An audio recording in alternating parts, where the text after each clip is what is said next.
Hi, I'm Rachel Vindman, co-host of the Suburban Women Problem podcast. 8 months ago, Senator Tommy Tuberville of Alabama began holding up military promotions because he opposes a Department of Defense policy that allows military personnel and their family members to be reimbursed for travel expenses if they need to leave the state where they have been assigned to live for care that, due to regressive Republican policies, is no longer available in the state they have been assigned to live.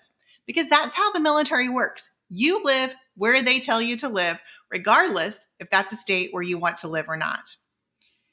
DoD implemented this policy because many states with huge military installations no longer allow women to receive reproductive care, causing them to become de facto refugees forced to travel in order to get the care they need. If there's one thing Republicans hate, it's refugees. But seriously, that's what we're talking about. A policy that prioritizes taking care of people by saying, we know you have been assigned to live in a state that does not allow a medical procedure you need and would be available to you if you have been assigned to live in another installation in another state. And so we're going to allow you to take leave. We're not going to charge you for it. And we are going to reimburse you for any travel expenses that you incur. It sounds like a reasonable thing to do for the less than 1% of the U.S. population and their families who have committed to serving this nation. I want to be really clear on this point.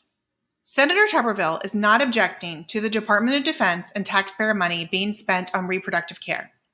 He is objecting to the reimbursement of travel expenses. I'm sure the good senator has plenty of thoughts about what women can do with their bodies, but that's not even part of the discussion here. He's literally fighting to not have to pay for someone's stay at a Marriott Courtyard while they are getting the medical care they need. My husband will talk about the national security threat we face because we don't have a chief of staff of the Army, we don't have a head of naval operations, we don't have a commandant of the Marine Corps. Soon, we will not have a chairman of the Joint Chiefs of Staff. But that's not my wheelhouse. That's not what my concerns me and keeps me awake at night. I care about how this is affecting people, particularly military spouses and children. I lose sleep at night thinking about the moms I know whose children are waiting for the Senate to approve their father's promotion so that they can move like they were already scheduled to do. But instead of moving in the summer, they're now going to be moving mid-year. And as a parent who did that with a middle schooler last year, that is not for the faint of heart. And we have already asked so much of these parents and these children, and Senator Tuberville doesn't care at all. I also lose sleep thinking about the friends whose families depend on their income because, let's face it, raising children, having families is expensive, and military families are just like other families. Most of them depend on two incomes to survive. But my friends cannot look for a job in the place where they know they're moving because they don't know when they're going to move. It is causing tremendous disruption and stress to a job that's already very stressful. For me, actually, the most challenging part of being a military spouse, believe it or not, was the unknown. I'm a bit of a control freak, so I like to know what's going to happen when it was going to happen.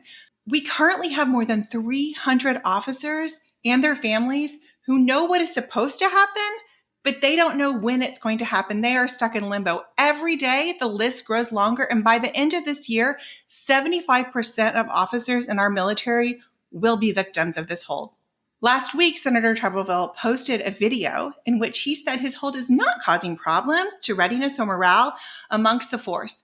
He said people have already moved to their new duty stations and started their new jobs, and the only difference is they're acting in those jobs rather than being confirmed. That is not true. It couldn't be further from the truth. This past weekend, we visited some friends in Northern Virginia, and my friend's husband works at the Pentagon. So I asked him, is this true? And he said, absolutely not. Also, think of it this way. Even people who are working those jobs, someone still has to do that job. So he said, like the vice chief of staff of the Army, he is now doing his job plus the chief's job. And that just has a trickle-down effect all throughout the service. Another thing that Senator Tuberville said in that video last week was, I don't know what they do every day, speaking of the people at the Pentagon, but they're more of people who give advice. And then he went on to say that they're Joe Biden's civilian appointees, which they're not. They're uniformed service members. It doesn't make any sense, but he's not really that smart. But as the spouse of someone who worked 12-plus-hour days in the Pentagon for 3 years and missed so much of our life, that really pissed me off. And I know there are many other spouses of personnel currently serving at the Pentagon who feel the same way. It's a gut punch to hear the incredibly demanding and stressful and difficult job that your spouse does is basically meaningless. Oh, and have I mentioned that Senator Tuberville has raised a ton of money from this stunt? He has. But you know who is paying a lot of money for this? Us, the American taxpayer. And you know who is suffering? Service members and their families. And then ultimately all of us, because of the degradation to the morale in the force. Most other Republican senators have stayed silent. But Mike Lee of Utah was always happy to add a little disinformation fuel to the fire.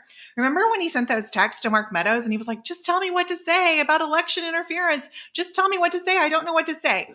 Well, he must have asked Senator Tuberville what to say because his comments on this really don't make any sense at all, because he keeps trying to frame this as DOD funding abortion travel. That is not what this is. So how does this end and what can you do? A lot of people have asked me this. I urge you to contact your senators and let them know what you think about this. Tell them it's important to you. This is a crisis. We need to talk about it with our family and friends. We need to educate them on what's going on, and we need to get them to speak out also. The people of Alabama who elected Senator Tuberville may very well agree with this policy, as is their right.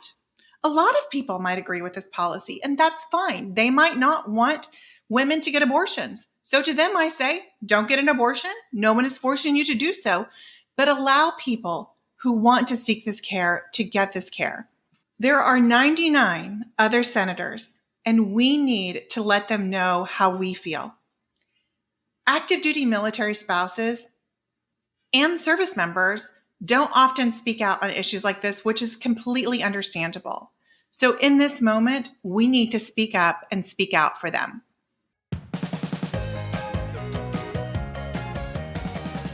The Suburban Women Problem was created by Red, Wine, and Blue. Our producer and editor is Amy Thorstensen, our project manager is Lindsay Quist, and our editorial assistant is Abigail Martin. For more information about upcoming events and trainings, or to learn more about Red, Wine, and Blue, follow us on social media or at www.redwine.blue.